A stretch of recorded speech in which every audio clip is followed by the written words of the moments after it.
So hello everyone. Today I'm in conversation with Judit Hahn and Ivonne Dekker, who are old hands at Virtual Exchange actually, and they've agreed to be in conversation with me today. Before we dig in, ladies, please introduce yourselves, tell us your name, your institution, and what your role is within the institution. So I'm going to go to Ivonne first. Good day, everybody. I'm Ivonne Dekker, and I am currently a lecturer, a senior lecturer at the University of Applied Sciences, Utrecht. I've been here for 12 years. Prior to that, I taught at a university in South Africa, but I'm now very happy to live in the beautiful city of Utrecht. I love it here. It's fantastic, I have to say, and I'm really happy at the university as well. And I have developed my course, Media Psychology, and I really enjoy teaching that. And then, of course, I also do other things such as graduation assignments, work placement, and also virtual exchange, which is what we're going to be talking about today. My name is Judit Hahn, and I work as a senior university lecturer at the University of Jyväskylä in the Department of Language and Communication Studies, and I teach English majors and minors. I teach many things from history up to through discourse studies to the MA thesis seminar. Thank you so much. Now, both of you I know have had long-standing collaborations with Katarzyna Radka of Poland and UNICollaboration. I've had a conversation with her earlier on about her virtual exchange projects. Now, Judit and Ivonne, tell us a bit about, so Judit, you start. Tell us a little bit about virtual exchange, because that's going to be our focus today, which both of you are very, very into. And you had some academic research and some experience, some experiential learning that you'd like to focus on today. Is that right? I've been doing so-called virtual exchange projects, even though I don't like the work project in this context, but still let's use it now for now. So for quite many years now. When I got started with them, we did not call them virtual exchange because that term was not in use or not. We called them video conferencing. And then later on, I learned when I was at a conference that there is something called virtual exchange. And I thought, oh, this is what I've been doing. Together with Ivonne and Katarzyna, we also did some research in the field. We looked at one of our projects that we did together, and we focused on the students' reflections on the project. We asked them to, it was a drawing assignment that we gave at the end of the virtual exchange. They were asked to reflect, to express via drawing a critical moment that they experienced during the virtual exchange itself. They could use their hands and draw something under a magnifying glass. This was the only requirement, that please draw a magnifying glass, and then below the magnifying glass, please draw one of the critical moments that you experienced. They could also decide to do a digital drawing, so it wasn't a requirement to draw by hand.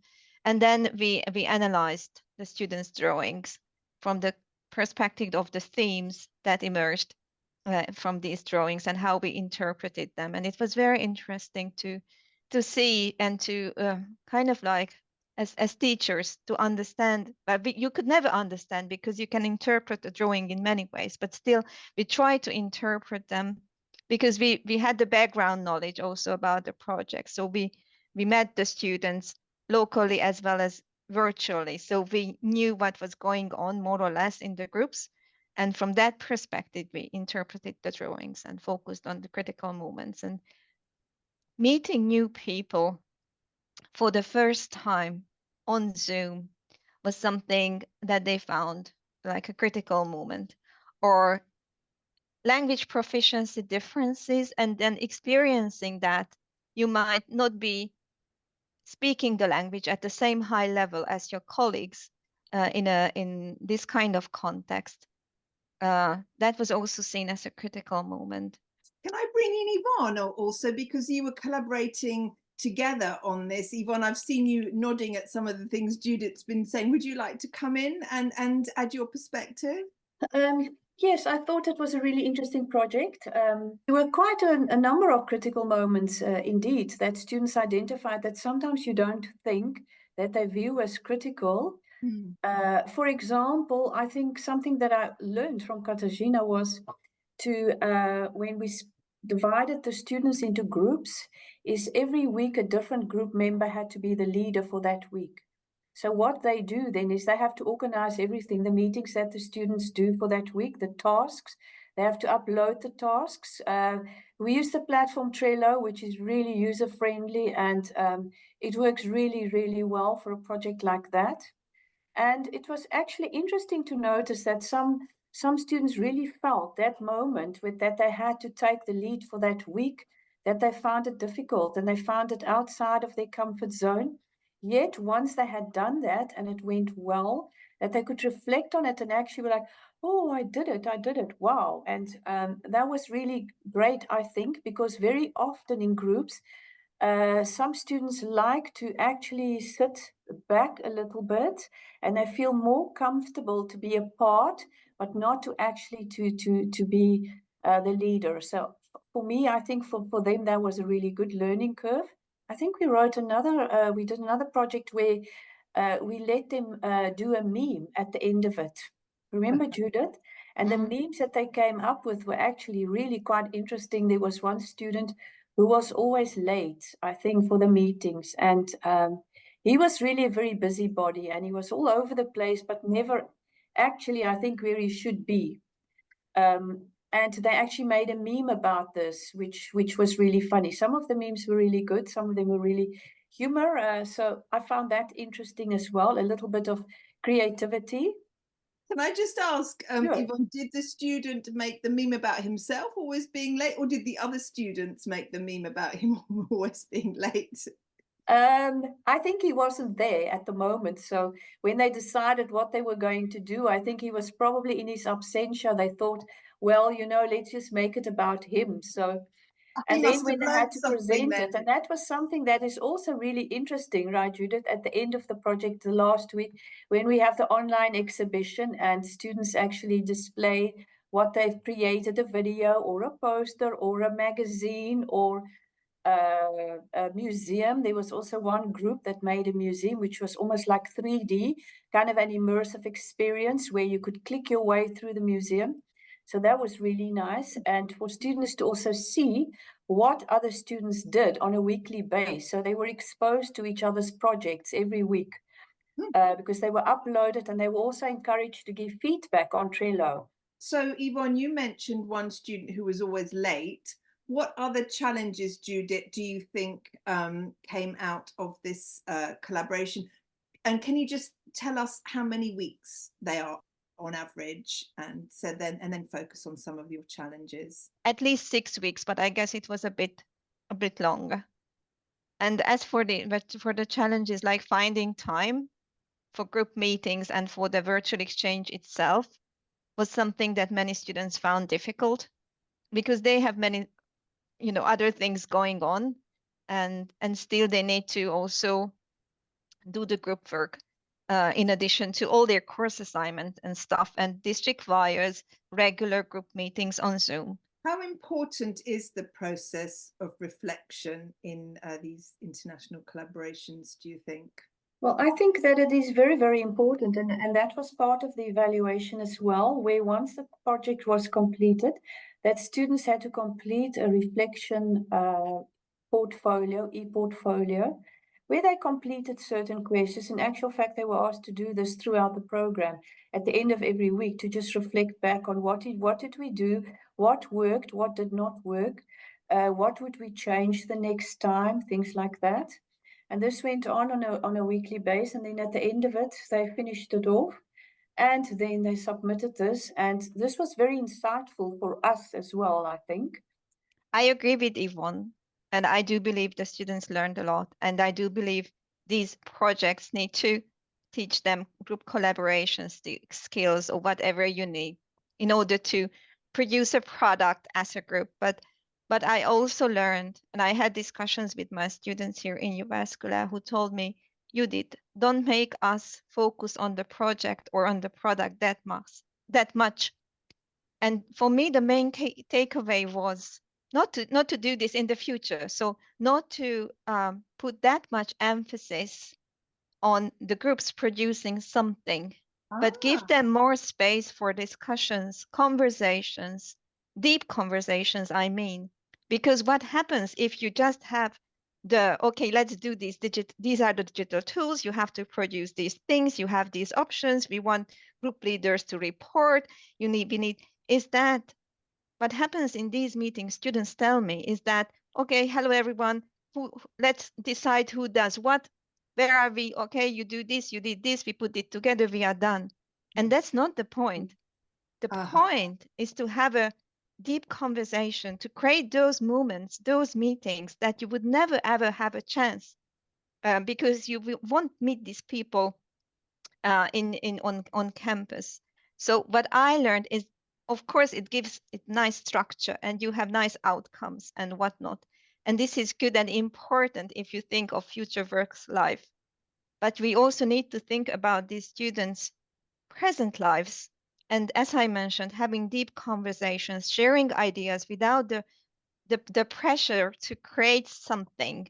So this was the main takeaway for me. And in the so-called project after that, I made some changes. I think what is important that it's kind of a low to mid type prototype that they are developing, and that the focus should really be on the process of doing this, and not so much the outcome per se.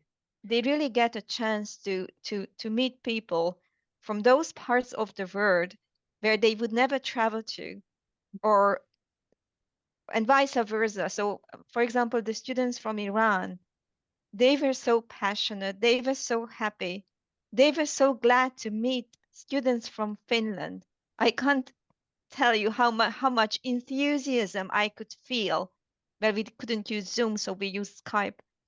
Really, it was such a wonderful experience. I can't even use words. So if we can create these moments, then I think we achieved, yeah, the most important thing. Absolutely. Yes, I'm hearing a bit that due to COVID, there's a bit of online fatigue or virtual fatigue. So you're needing to find innovative ways to bring students on board and encourage them to realize the benefits. And one of those benefits I'm hearing from Judit is really engaging with students that you wouldn't otherwise have a chance to meet, like Finland and Iran really is most unlikely that they would ever get a chance to meet in reality, so that there are clear benefits for them there. You've talked a bit about not having an end product, and usually at the end of a course a student has an exam.